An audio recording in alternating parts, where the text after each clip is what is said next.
Hello everyone, আমের আচারের recipe আজকে সকলের সাথে শেয়ার করে নেব।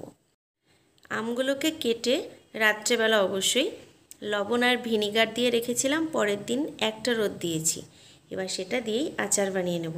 চলুন রেসিপিটি আপনাদের সকলের সাথে শেয়ার করে নিই। আচারের মশলা বানানোর জন্য নিয়ে নিয়েছি মেথি, মৌরি, ধনে, শুকনো লঙ্কা আর তেজপাতা। এগুলোকে খালি খোলায় ভেজে নেব একটু, তারপরে মিক্সিতে গুঁড়ো করে নিচ্ছি। মশলাগুলোকে ড্রাই রোস্ট করে নেব। কড়াইতে বেশ কিছুটা রিফাইন তেল দিয়ে দিলাম। তেলটা ভালোভাবে গরম হলে তাতে ফোড়ন হিসেবে 5 ফোড়ন দিয়ে দিচ্ছি। আমগুলো অ্যাড করে দিচ্ছি। এগুলোকেও হালকা করে ফ্রাই করে নেব।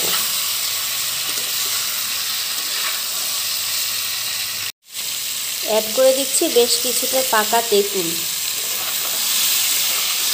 এটাকে একটু নাড়াচাড়া করে নেব।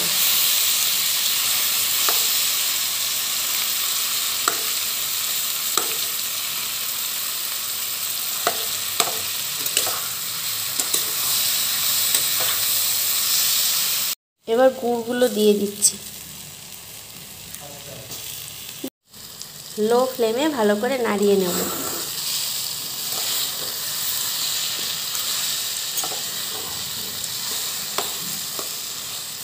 খুব সুন্দরভাবে মজে গেছে। এবার মিক্সিং বলে করে রাখা মশলাগুলো দিয়ে দিচ্ছি।